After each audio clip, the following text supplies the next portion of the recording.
Be me, 34 years old. Spent the last decade of my life organizing sit-ins at corporate headquarters that exploit women in developing countries. Worked my way up from handing out flyers in grocery store parking lots to coordinating multi-state campaigns. Currently, regional director for a nonprofit that runs intervention programs for trafficking victims. It's not glamorous. Mostly consists of grant applications, coordinating with law enforcement, and holding the hands of women who've seen things I can't even imagine. But it matters. It matters. Haven't spoken to Dad in about 4 months. Not because of some big blowout. Just the usual drift. He thinks I'm wasting my time. I think he's willfully ignorant about how the world actually works. We've had the same argument for 15 years now. He's a contractor. Built strip malls and office parks his whole life. Salt-of-the-earth type who thinks hard work solves everything. Mom died when I was 19. Breast cancer. After that, it was just me and him. And we never really figured out how to talk to each other without her as the buffer. Anyway, I'm home for what I thought would be a quick visit.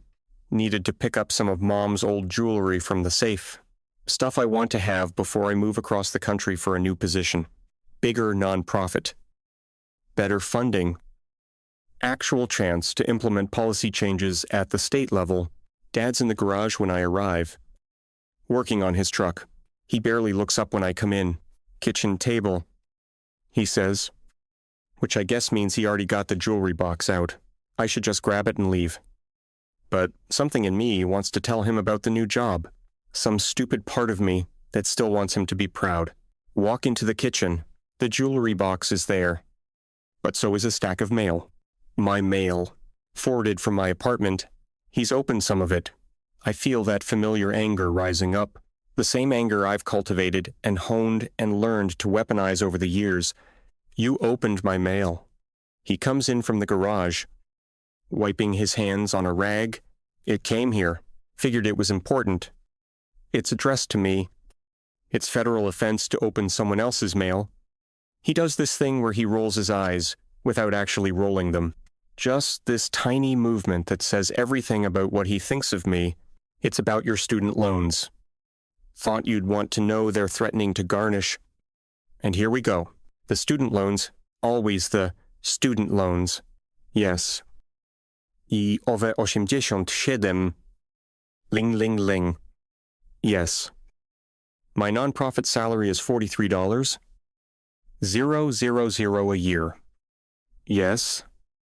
I'm on an income-based repayment plan. That means I'll be paying until I'm 60. But at least I'm doing something that matters. I'm handling it. Isai, by ignoring it, by being on a payment plan. Not that it's your business. He tosses the rag on the counter, leans against the sink. You're my daughter. It's my business when you're drowning. I'm not drowning. I'm doing important work. And here's where I should stop. I know I should stop, but I can't. I never can with him. I'm helping women who've been brutalized, who've been sold, who've been treated like property. I'm actually making a difference in the world instead of just building boxes for corporations to sell. Nobody needs. I watch his jaw tighten. He's got this tell. This little muscle that jumps in his cheek when he's really angry. Those boxes paid for everything you ever had, including the education you're now drowning in debt over. I didn't ask you to. No. You didn't ask? I just did it. Because that's what parents do. We sacrifice for our kids even when they don't appreciate it. The word appreciate hits different. Like I'm supposed to be grateful for the bare minimum. You think I don't appreciate it. I appreciate that you worked hard. But that doesn't mean I have to live my life according to your values. You built shopping centers. Cool. I'm literally saving lives. He laughs. Actually laughs. It's not a nice sound. Saving lives on $43. 000 a year, while living in a whole apartment with 2 roommates. 34 years old.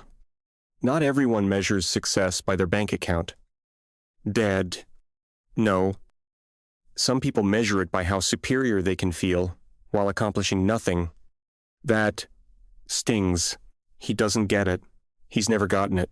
I've helped place over 200 women in safe housing in the last 3 years. I've coordinated with law enforcement to shut down 2 trafficking rings. I've written legislation that's being reviewed at the state level. That's not nothing.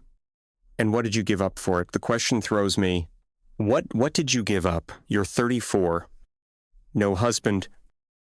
No kids. No house. No savings. You're living like you're 23. When does it end? When the work is done. The work is never done. There's always going to be another cause. Another crisis. Another reason to set yourself on fire to keep someone else warm. It's an old line. He's used it before. And it always makes me furious because it misses the entire point. God forbid I actually care about something beyond my own comfort. You don't care about things. You care about feeling like you care about things. There's a difference. My hands are shaking now. I'm good at arguments. I've spent years in rooms with hostile city council members and dismissive cops and bureaucrats who see women as statistics, but my dad has this way of getting under my skin like nobody else. You don't know anything about my work. You've never asked. You've never visited. You've never shown even a shred of interest in what I do. Because watching you destroy yourself isn't interesting. It's heartbreaking. I'm not destroying myself. I'm building something meaningful. You're hiding. And there it is. The accusation he's been dancing around for years. Hiding from what? Exactly. From having an actual life? From the possibility that you might fail at something personal. It's easy to care about strangers. It's easy to fight for people you don't have to live with, who don't see your flaws, who think you're some kind of savior. It's a lot harder to build something real. I'm going to cry.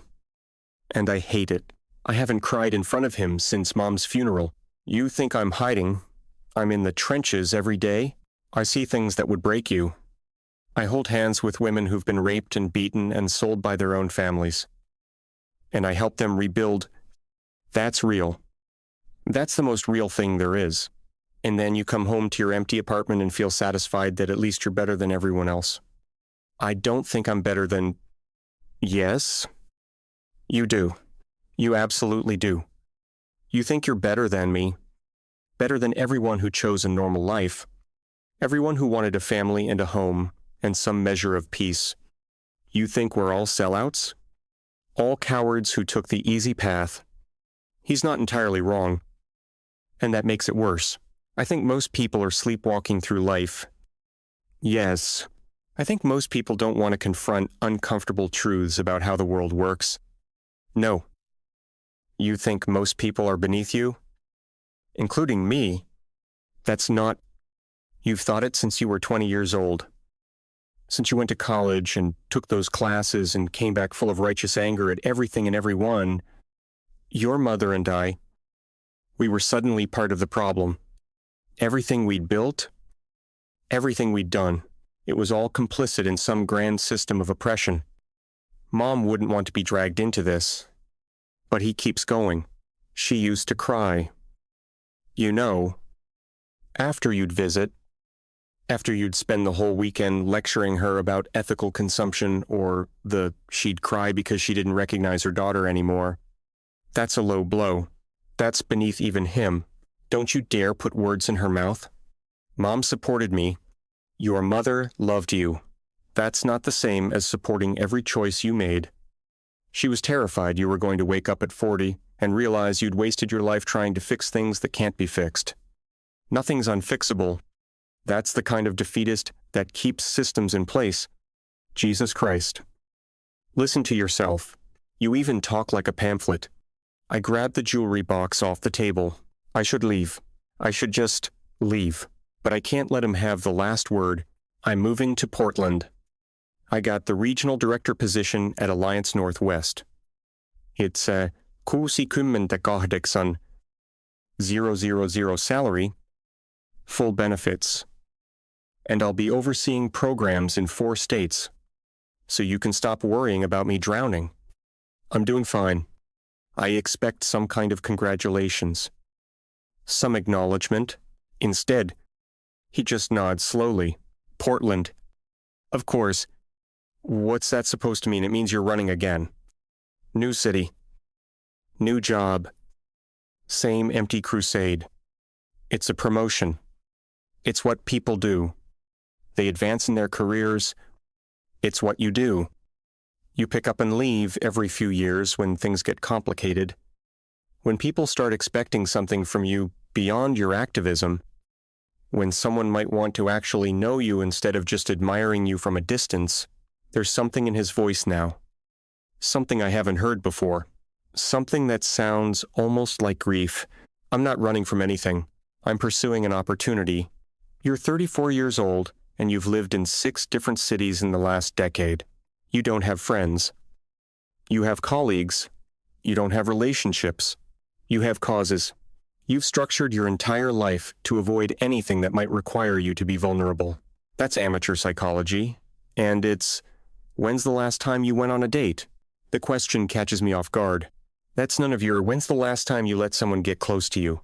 Really close. Not just some ally in your movement or whatever. When's the last time you wanted something just for yourself? Something that wasn't about saving the world. Unlike you, I don't think personal fulfillment should come at the expense of C. You can't even answer. You deflect every single time. I'm gripping the jewelry box so hard my knuckles are white. I don't have time for this. I have a meeting in 2 hours. You always have a meeting. You always have somewhere more important to be. Some of us have responsibilities, and some of us use responsibilities as armor. He moves toward me, and I instinctively step back. The look on his face when I do that, it's like I've slapped him. I'm not going to hurt you. He says quietly. I didn't say you were. You flinched. I didn't flinch. You flinch. Every time anyone gets too close. Physically, emotionally, you've been doing it for years. This whole conversation has spun out of control. I came here for a box of jewelry, and somehow we're excavating my entire psychology. I'm leaving. Of course you are. I'm halfway to the door when he says it. I paid off your student loans. I freeze. What? Last month, I paid them off. All of them. I turn around slowly. He's standing in the kitchen looking at me with an expression I can't read. You, what? 87元. Ling ling ling. Took most of my retirement savings. Figured you'd never dig yourself out otherwise. I don't know what I'm feeling. Hook. Anger. Something that might be gratitude, but it's tangled up with resentment. You had no right? I'm your father. I have every right. Those were my loans. My responsibility, and you weren't handling it? So I did. I was on a payment plan. That would have taken you 30 years and cost you double in interest.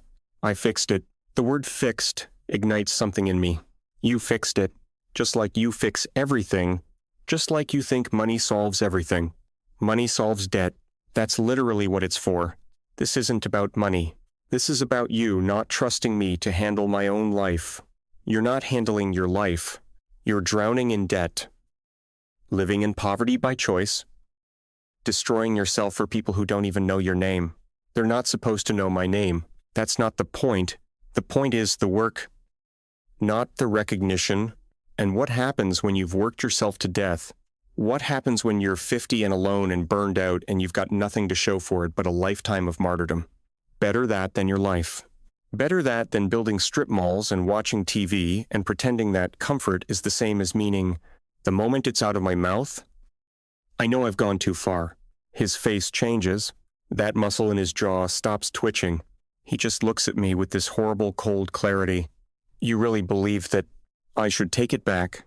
I should apologize. But I'm so angry at him. At this conversation. At the fact that he paid off my loans without asking. At everything. Yeah. I do. He nods slowly, walks to the counter, and picks up his truck keys. Dad, I spent 30 years breaking my back so you could have everything I didn't. Your mother and I. We lived in a 1-bedroom apartment for 5 years, saving money so we could buy a house in a good school district. I worked 6 0-hour weeks so you could go to college. So you could have opportunities. So you could be whatever you wanted to be. His voice is level. Controlled. That's somehow worse than if he was yelling. And you know what? I was proud of that.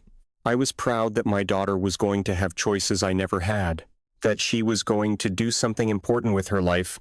He turns to look at me. But somewhere along the way, you decided that the life your mother and I built wasn't just different from what you wanted. It was worthless. We were worthless. Our struggles, or sacrifice, the home we made, the love we tried to give you, all of it was just evidence of our moral failure. I never said you didn't have to say it. You've been saying it for 15 years in every choice you've made.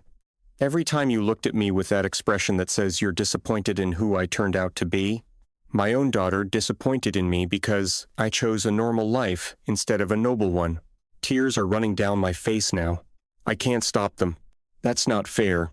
You want to know what's not fair? I'll tell you. He sets the keys down. His hands are shaking. What's not fair is spending 30 years loving someone who fundamentally doesn't respect you.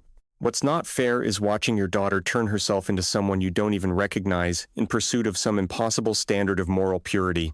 What's not fair is realizing that nothing you ever did was good enough because you committed the sin of being ordinary. Dad, please. What's not fair is knowing that I failed, that somewhere I failed so completely that my own child looks at me and sees a coward, a sellout, someone whose entire life adds up to nothing in her eyes.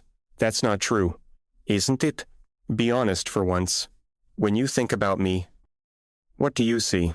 Do you see someone who loved you, someone who tried his best, or do you see just another cog in the machine, just another person who took the easy path? I can't answer because he's right, because some part of me does see him that way, and I hate that part of myself, but I don't know how to kill it. I thought so, he says quietly. He picks up the keys again. I'm going to leave for a few hours. You can let yourself out. Dad. Wait. He stops at the door to the garage. Doesn't turn around. I need to say something, and I need you to really hear it. My heart is pounding. Okay. He's quiet for a long moment. When he speaks, his voice is thick. I don't know when it happened. I don't know if it was something I did or didn't do, something your mother and I got wrong, but somewhere along the way, I lost my daughter, the little girl who used to build block towers with me, who used to fall asleep on my shoulder, who used to think I hung the moon. She disappeared. I'm crying harder now. I'm right here. No. You're not. You haven't been here for a long time, and I kept thinking if I just gave you space, if I just supported you from a distance, if I just waited, eventually you'd come back, that whatever you were searching for, you'd find it and then you'd come home. He's crying now. 2, I can hear it in his voice, even though his back is to me. But you're not searching for anything. You're running away and I can't watch it anymore. I can't keep pretending that this is normal. That it's okay that my daughter is living some kind of noble life when really she's just disappearing. I'm not disappearing. I'm right here. I'm standing right here. Are you? Because I look at you and I see a stranger. I see someone who's so wrapped up in being righteous that she's forgotten how to be human. Someone who's so afraid of being ordinary that she's made herself into nothing, into a cause without a person behind it. The words are like a physical blow. How can you say that? He finally turns around. His face is wet. I don't think I've seen him cry since Mom died. Because it's true? And because I'm your father and I love you enough to say what nobody else will, you've carved out everything that makes you human and filled it with ideology. You don't have friends. You have allies. You don't have passions. You have causes. You don't have love. You have solidarity. And you've convinced yourself that's enlightenment when really it's just emptiness. You don't understand. I understand that I have a daughter who would rather spend Christmas at a women's shelter than with her family. I understand that I have a daughter who hasn't called just to talk in 3 years. I understand that I have a daughter who looks at me with barely concealed contempt because I chose to build a life instead of fight a war. He wipes his eyes roughly with the back of his hand, and I understand that I've enabled it. I've made excuses for you.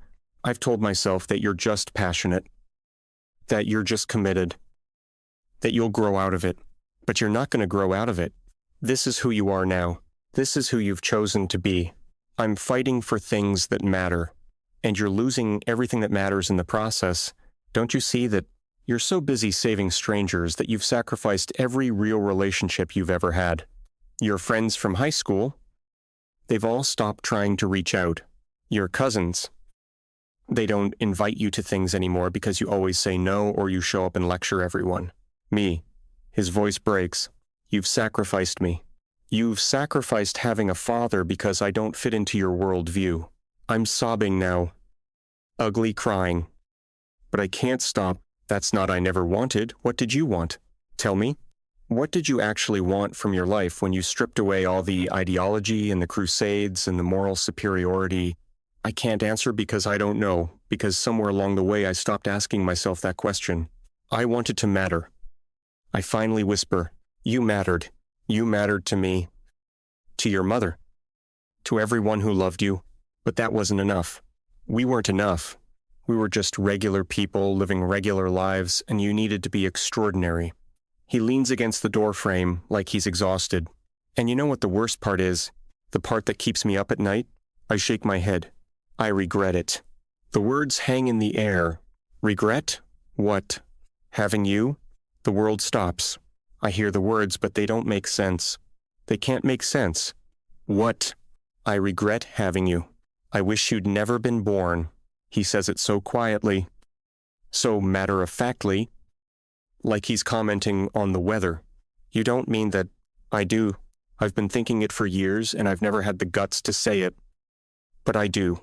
I look at what my life has become. I look at the person you've turned into, and I regret all of it. The sacrifices, the years of work, the retirement fund I just emptied to pay off your loans. All of it was a waste. I can't breathe. The room is spinning. Your mother's last year. She was so sick. She was in so much pain. And you visited maybe a dozen times. You were always too busy. Always another protest or another crisis or another reason you couldn't come home. And she never said anything because she didn't want to burden you with her expectations.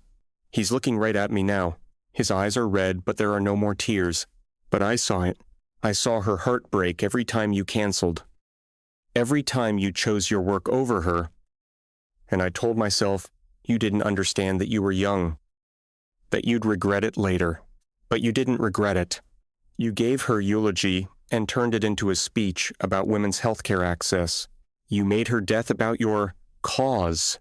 She would have wanted. She wanted her daughter. That's all. She just wanted her daughter to be there. To tell her she loved her. But you were too important for that. You had to save the world instead. I'm shaking my head. This isn't happening. This can't be happening. And I've spent the last 15 years watching you turn into someone I don't recognize. Someone I don't particularly like. And I've kept telling myself it was worth it. That you were worth it. That somewhere inside you was still my little girl. He picks up his keys, but she's gone. And what's left isn't worth what I gave up. The money, the time, the heartbreak, the watching your mother cry because her daughter thought she was too ordinary to love, none of it was worth it. Dad, please, I wish I'd never had you. I wish your mother and I had stayed in that one-bedroom apartment and taken the trips we always talked about and grown old together without the weight of a child who despises us. We could have been happy. We could have had a full life. Just the two of us. He opens the door to the garage. Instead, I got you, and you've made it clear every single day that you wish you'd gotten a different father. So I guess we're both disappointed. The door closes behind him. I hear his truck start.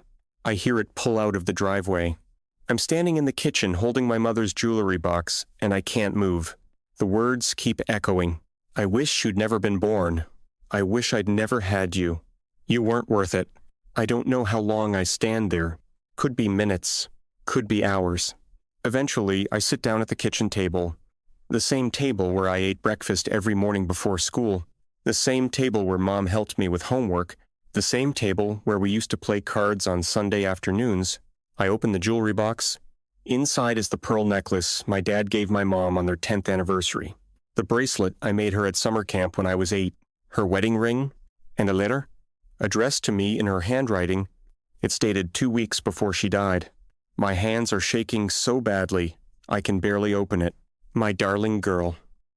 If you're reading this, I'm gone, and I hope your father remembered to give you my jewelry like I asked. I want you to have these things, not because they're valuable, but because they meant something to me, and you mean everything. I need to tell you something I couldn't say while I was alive, because I didn't want you to feel guilty while I was sick. But now that I'm gone, I need you to hear it. I'm proud of you. I'm proud of your passion and your commitment and your desire to make the world better. Those are beautiful things. But I'm also worried about you. You've spent so many years fighting for others that I'm afraid you've forgotten how to fight for yourself, how to want things for yourself, how to let people love you. I know you think your father and I don't understand your work, your calling. But we understand more than you think. We understand what it's like to want to matter, to make a difference. We just found different ways to do it. We made a home. We built a life. We raised a daughter we love more than anything. That was our contribution. It might not change the world, but it changed our world. I worry that you look at what we built and see it as small, insignificant, too ordinary to matter. But love is never small. Family is never insignificant. The life we built together, the three of us, that mattered. I hope someday you'll let yourself build something like that. Not instead of your work, but alongside it. I hope you'll let yourself be loved by someone who knows all of you. Not just the crusader, but the woman underneath. Your father loves you so much, more than you know. He would never tell you this. But there were times over the last few years when I'd catch him looking at pictures of you as a little girl, and he'd have this look on his face like he was mourning someone who died. Don't let him mourn you while you're still alive. Sweetheart, don't let your causes consume you so completely that there's nothing left. Don't make the mistake of thinking that caring about humanity means you can't care about the humans right in front of you. I love you. I will always love you. And I forgive you for not being here as much as I wished you could be. I know you were doing important work. But please, please, let yourself be happy. Let yourself want things. Let yourself need people. Let yourself be ordinary sometimes. There's no shame in it. All my love. Mom? I read it 3 times. Then I put my head down on the table and cry until I can't cry anymore. The house is so quiet. I've never noticed how quiet it is. I think about calling my dad. But what would I say? Sorry, you regret having me. Sorry, I turned into someone you don't recognize. Sorry, I wasted your life. I look around the kitchen, at the pictures on the walls. There's one of me at 8 years old, missing my front teeth, holding up a fish I caught with Dad. I'm beaming in the picture. He's beaming, too, looking at me like I'm the most amazing thing in the world. When did that change? When did I become someone he wishes never existed? I think about what he said. About Mom crying after my visits. About her wanting me there at the end, and me being too busy. About turning her eulogy into activism. And the worst part is, he's right. I did do that. I did choose the cause over her. I told myself it was what she would have wanted. That fighting for women's healthcare access was honoring her memory. But really, I just couldn't handle sitting with the grief. Couldn't handle being just a daughter who lost her mother. Had to make it mean something bigger. Had to make it about the work. Because the work is safe, the work doesn't require me to feel things I can't control. I think about the last 15 years.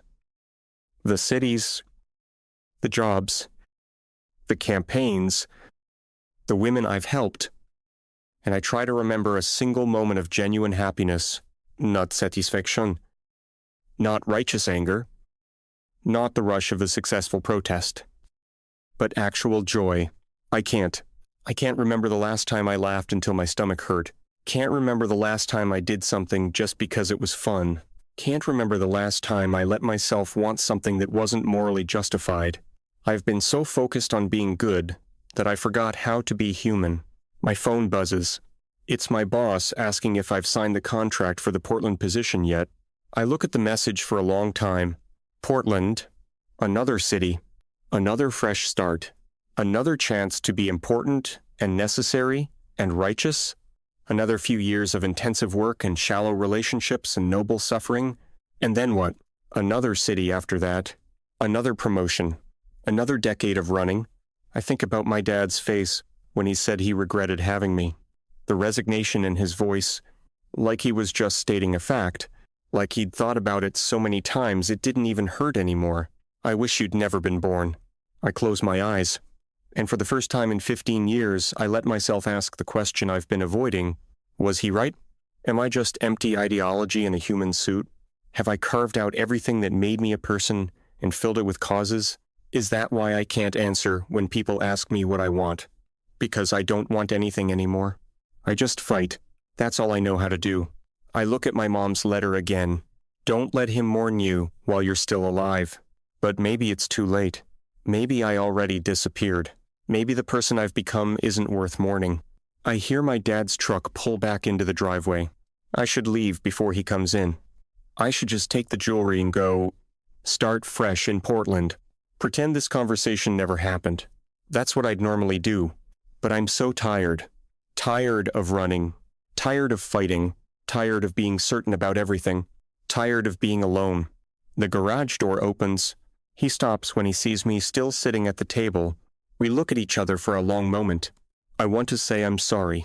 I want to say he's wrong. I want to say something that will fix this. But there's nothing to say. He was right about all of it. Todd, and we both know it. I read Mom's letter.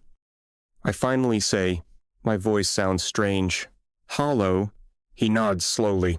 She wanted you to have that, wanted to wait until she thought you'd be ready to hear it.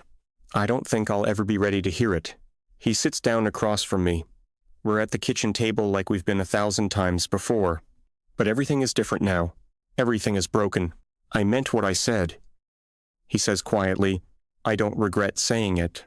I regret that it's true, but I don't regret saying it. Inot, what else can I do? I don't know how to fix this. I whisper, I don't think you can, and there it is. The truth we've been dancing around for years. Some things can't be fixed. Some damage is permanent. I'm supposed to move to Portland in 3 weeks. Are you going to... I don't know how I don't to answer that. Because Portland means continuing to be this person I've become. This person, my own father wishes never existed. But what else is there? This is all I know. All I am, I don't know. He looks at me with something that might be pity. That's the first honest thing you've said in years. We sit in silence.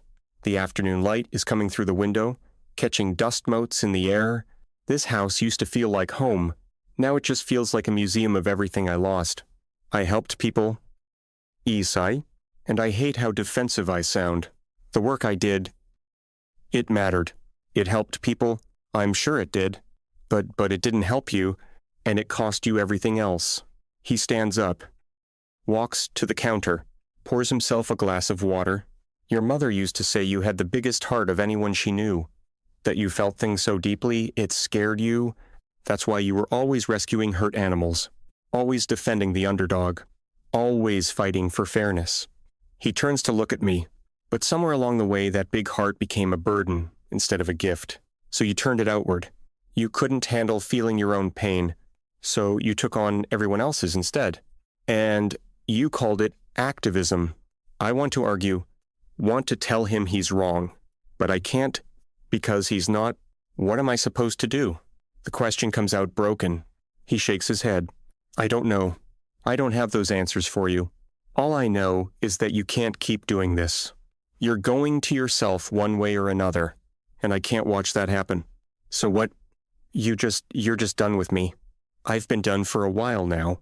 I've just been too much of a coward to admit it. He sets down the glass. I paid off your loans because I needed to feel like I did something that mattered to you. Like I could still be your father in some way, but we both know it won't change anything. You'll still see it as control or patriarchy or whatever framework you need to maintain your worldview, and I'll still be the disappointment you couldn't fix. He walks toward the door. You can stay here tonight if you need to. I'm going to my brother's place. But I need you gone by tomorrow. He pauses at the doorway. I'm sorry, I said I wished you'd never been born. That wasn't fair. I don't regret you existing. I regret that I couldn't figure out how to reach you. I regret that I failed as a father in some fundamental way that turned you into someone who can't accept love without suspicion.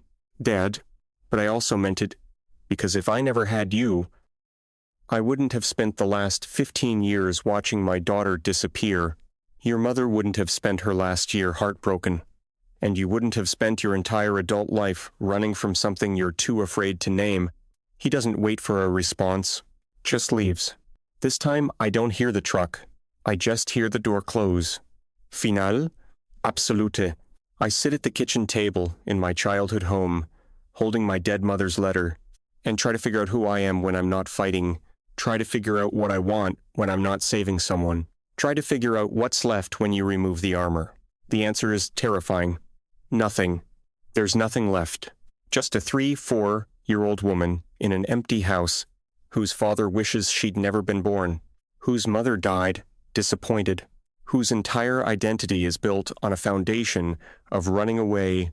I think about Portland, about the new job, about starting over, again, and I realize he's right about that. 2.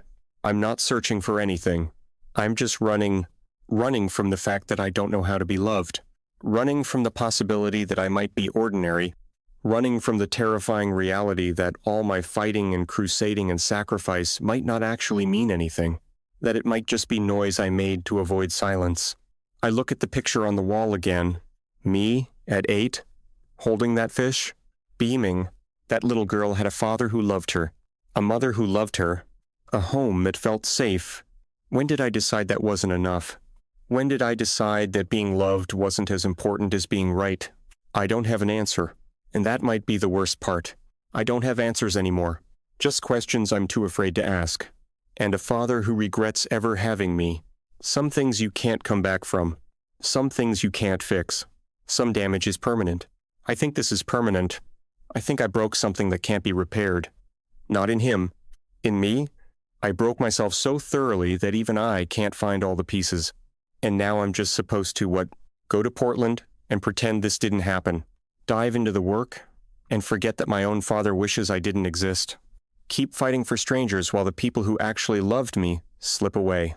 The sun is setting. The kitchen is getting dark. I should turn on a light, but I just sit here, in the dark, in the quiet, in the ruins of everything I thought I was. My phone buzzes again. Portland. Decision time. I look at it for a long time. Then I turn it off. I don't know what I'm going to do. I don't know who I am. I don't know how to fix this. But I know one thing. My dad was right. About all of it. And that knowledge is going to haunt me for the rest of my life. Because you can survive a lot of things, but you can't survive being the daughter your father wishes never existed. You can't survive that and stay whole. And I'm not whole anymore. I don't think I have been for a long time. I just didn't notice, because I was too busy being righteous. Too busy being important. Too busy saving everyone but myself. The house is completely dark now. And I'm still sitting here, alone, like I've always been, like I always will be, because some things can't be fixed, and some people can't be saved, not even by themselves.